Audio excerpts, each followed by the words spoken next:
Hi, everybody. So nice to be with you again this month, December 2023. Let's jump in. We are all naturally moving into this consciousness of transitioning from one year into the next, right? And so we're reflective. We're wrestling around. We're hustling and bustling. We're trying to get everything finished. We're trying to end the year in the way that makes us feel comfortable. Check all the boxes, get everything off the to-do list. Whether you celebrate the holidays and exchange gifts or attend parties, it's a busy time of year. But it's also a reflective time of year. And we're learning how to hold two spaces at the same time. Sometimes we've had a great year and we're grateful and we look at all of the good things that have occurred. But we've also had sadness and we've had loss. And we've had challenge. And it shows up when we're in our reflection. And this time of year, in those reflections, they can produce big awarenesses that we can bring with us into the new year, into our practice, that we are capable of so much more than we believe we are. That loop that runs in our mind about everything that we don't do well, or everything we didn't accomplish or didn't finish. Our mind has been trained to look for things that are broken and fix them. But the opposite is true as well. We can look for all the things that we did well. We can look for all the good things that took place over the year. And we can sit in that deep space. And I want to talk about gratitude for a minute, because a lot of times people think gratitude is sort of surface level, like I'm grateful. I'm grateful. I'm grateful I'm alive. I'm grateful for this year. I'm grateful for the home that I live in. But you can hear it, right? That's here. And then there's a deeper level of gratitude, because we've realized the value in experiences, including sadness. And this is where we bridge those two spaces between sadness and loss and gratitude and hope. There is a bridge that we have to cross there. And the way I've learned to cross that is in finding the value. We might not be grateful for every single thing that happened to us this past year. We might have been challenged more than we could imagine. But we can find value in those circumstances. We can ask the questions: who has this helped me become? What skills have I deepened into? What learning is there for me? If we pull it back to the self, if we don't go into judgment and we don't go into blame, and we're not trying to extract behaviors from others, and we're not trying to bypass it. So often I hear things about I need to be in alignment and therefore I need to be grateful, and therefore I just sort of push aside. Well, your mind won't let you do that. Your brain is far too smart for that. So the key to moving into a new year and bringing all of that learning positioned in the positive is to be able to occupy those two spaces, is to be able to say, I am so grateful for everything that I have accomplished this year, right down to the smallest to the tallest. I showed up. I looked after myself. I looked after others. My word mattered. I did what I said I was going to do. And I found ways to take care of myself. Or maybe you didn't. And maybe that's what's coming into the new year. In the new year, I'm going to show up, and I'm going to show up for me. Boy, did I learn value this year from not showing up for me. Maybe my health is challenged, and I'm really seeing the value in that. I'm seeing that I am capable of so much more than I thought I was, but I'm not giving it to myself. It's nobody's fault. We don't have to be grateful. I'm so grateful for the challenges that I had. I'm so grateful for the health issues I had. No, that doesn't even land. But I can be in gratitude of the value I've seen as I sat with it and reflected on this past year. I can hold the sadness and cherish all of the good that came from it if it's a loss, and I'll share about it in a minute, or if it's just a challenge we've been through. I got through it. I'm okay. We're okay. We're stronger than we thought we were. Because why this matters so much, that we don't just bypass it, because you can't. What happens when you do that is you just keep it internal. And the subconscious mind is going to keep trying to get your attention because you're not congruent internally. So over here you want this, and it knows what you're capable of. It knows how you were formed. It knows every cell that created you. It knows that you have this innate intelligence within you, always working for you. And so knowing that, you can't also be over here saying, I'm not capable. It doesn't work for me.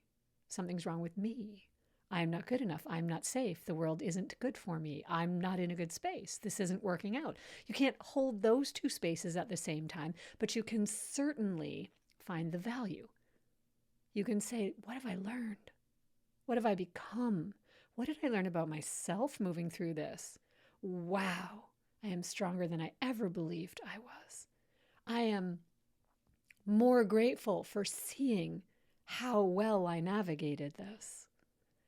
And how well means, even if I fell on my face a few times, I got back up, I finished it, I showed up. Whatever it is, we start to look and we start to change how we feel about what we think was negative throughout the year, what we think was loss, what we think was challenging. And here's why. Your brain is always going to find the evidence to make you right. And the more that you do it, the faster it learns, because the subconscious mind learns through repetition. And then those neurons just continue to fire and wire. So it was a neuropsychologist, Dr. Hebb, because it's called Hebb's mantra, I believe. And it was the late 40s, 1949. I was just reading about this. And he coined the term neurons that fire together, wire together. And what that means in a simplistic term is our habits, our patterns of thought. We create those patterns. And then eventually they're habits. And then eventually we don't need to even do anything about it. We're just prone to see it. Now our brain's just going to show us the evidence of that. So as we are so prone to see what's broken in the world, as we are so prone to think things aren't going to work out for us, as we are so prone to say, well, we are affected, I can't do anything about it. If the world is like this, why should I believe that I can be successful? I can be wealthy. I can be healthy. I have evidence showing me the contrary. Well, that's a pattern of thought. And if you continue to say that and back it up by conversations with others or watching the news or whatever sources you bring into your life, then those neurons are firing and wiring together. Now what happens over time is you don't even have to think about it. You've already got your opinion. Your brain is on board and it says, you're right, things aren't going to work out for us. So we're finishing 2023. What did we learn? Things don't work out for us. Where are we going into 2024? Be careful. Things don't work out for us. Now your brain is on board to make you right. But you can interrupt that pattern and you can bridge that. And there's no better time to bridge that than when you're in some reflection completing a year. I will guarantee you, no matter who you are, no matter where you live, no matter what you do, if I came to your house and sat down and asked you a series of questions about your year, we together would find dozens and dozens and dozens of things that you did well, that you managed, that you showed up for, or that you navigated. Even if you don't think you did well, it's usually you're harder on yourself than anyone else ever would be. And the way to test that is, when you hear that voice inside your head, would you ever speak to another human the same way that voice speaks to you? And if you can see the difference there, you know you're being really hard on yourself. And if you could back up from that a little bit and say, you know what? Look at everything I did well. Look at the value in just the awareness of that. I'm going to be kinder to myself next year. When that voice speaks up, instead of listening to it, or trying to ignore it or believe it, I'm going to challenge that fire and wire process. I'm going to say, but look at what I did well, and look at what I've learned, and look at how I've grown. I do a group event on Saturdays with a group of incredible women. And one of the things that I always come back to and reference is we're not the same version of ourselves we used to be. Can you imagine being right now today the same version of you that was in high school? No. Can you imagine Can you imagine dating the same person that you dated in high school? Oh, goodness, no. We are not the same versions of ourselves. And so when you reflect on 2023, recognize that. Who have I become from everything I've moved through? And then celebrate every single thing that you've moved through. And then find evidence of what you're good at. Find evidence of what you did well, where you were kind, where you were compassionate, where you were a good listener, where you did something and you maybe didn't really even feel like doing it, but you did and you're glad that you did it. This starts to change the synaptic pathways. We start to be able to do things we didn't think we could do. And this is why that's so important.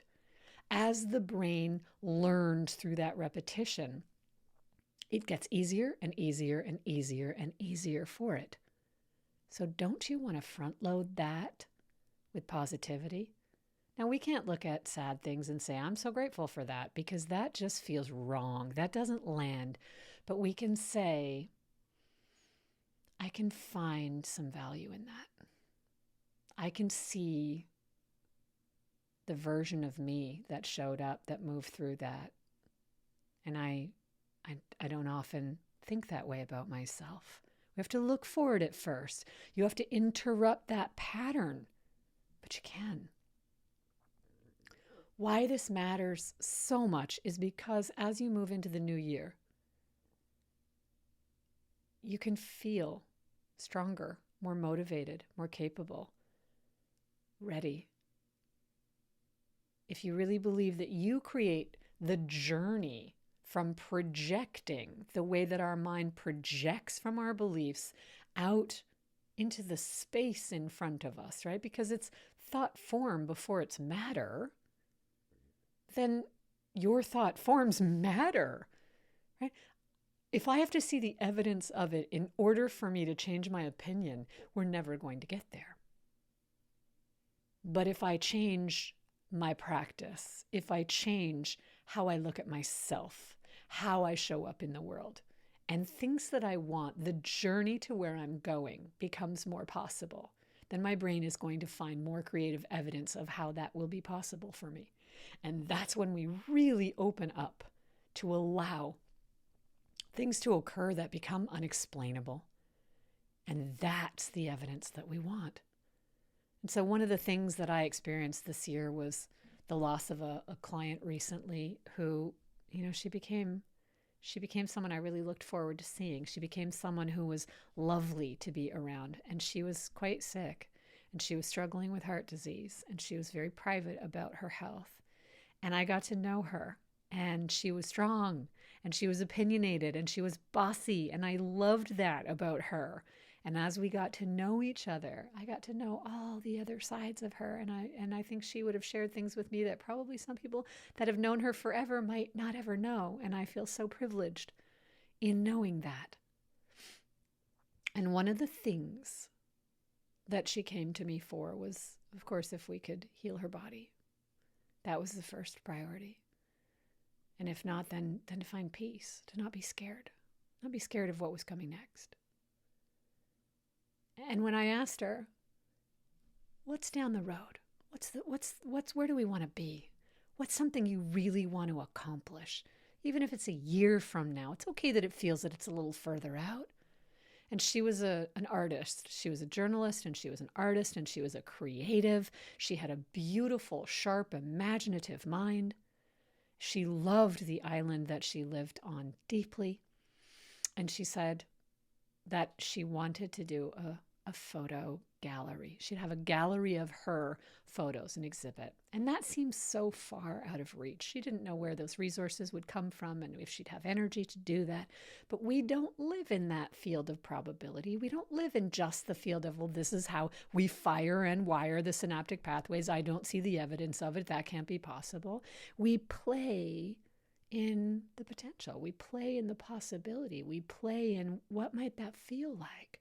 Because your subconscious mind does not know the difference. It does not know whether it's actually happening or whether it's down the road. So it governs your body and it starts to integrate that.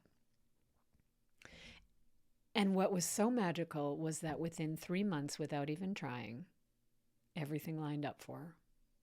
And she was able to have that gallery.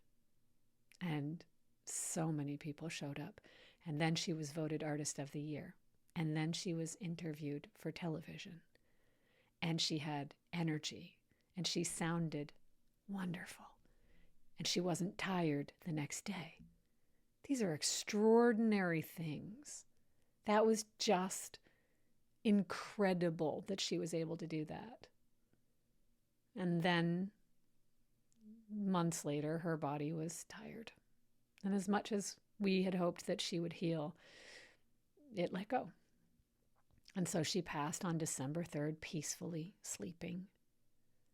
And I'm so, so grateful right now to be able to have moved through sadness, to let go of a new friend and a client who I will miss seeing and speaking to, but to hold this incredible space in my heart for how lucky I have been this year, how privileged I was to get to know her, how extraordinary it was that she was able to create all the funding, everything, the curator, everything that came together to make this happen. And she experienced that.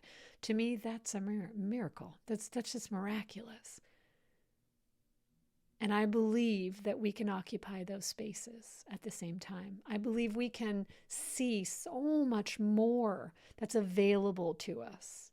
But the bridge between here and there is to interrupt that pattern of what we tell ourselves every day, those limiting thoughts and beliefs. And so as we move into the new year, I want you to think about all the things that you want that feel far away. And instead of talking yourself out of them and giving yourself all the reasons why it's not possible, I want you to think about what is possible.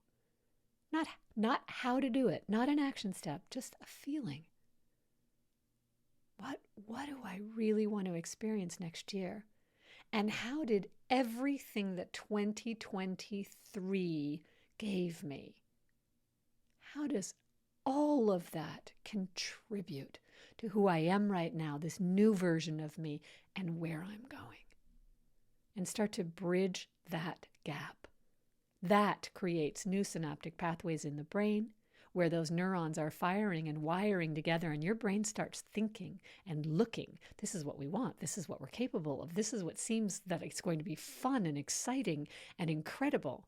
Now you're creating a new fire and wire loop in your brain, and it's going to start to show you the evidence of that.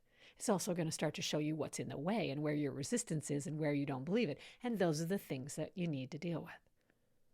Now, in that point, clinical hypnotherapy, if I can ever help you with that, I am more than happy to do so. I do a free 30-minute consult on my website over Zoom video. You can book in. I do have a 3 to 4 month wait list to work with me.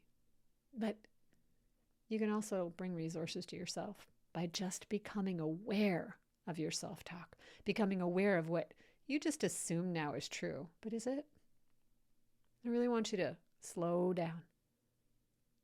There are miracles available to all of us, but you got to believe that you're deserving of them, capable, receptive, open, because your brain creates your reality in front of you. It governs your body. And if you are in an autopilot of everything that isn't working, then you're right. Do you want to experience incredible, unexplainable things, or do you want to be right? I choose the initial. I choose to experience things in ways that don't make sense. I want more and more and more and more of that. But with that comes the agreement that you have to take it all. You have to take it all. You can't just cherry pick life. Because we learn and because we grow and because it has meaning, everything has meaning. So I can sit with the loss of this client and friend, and I can also sit with the pleasure and the joy and the exquisiteness of what she was able to create for herself and how she was able to leave with peace. So if we couldn't create the healing, we definitely created a miracle and then peace. And I'll honor that. and appreciate that and be so grateful for that.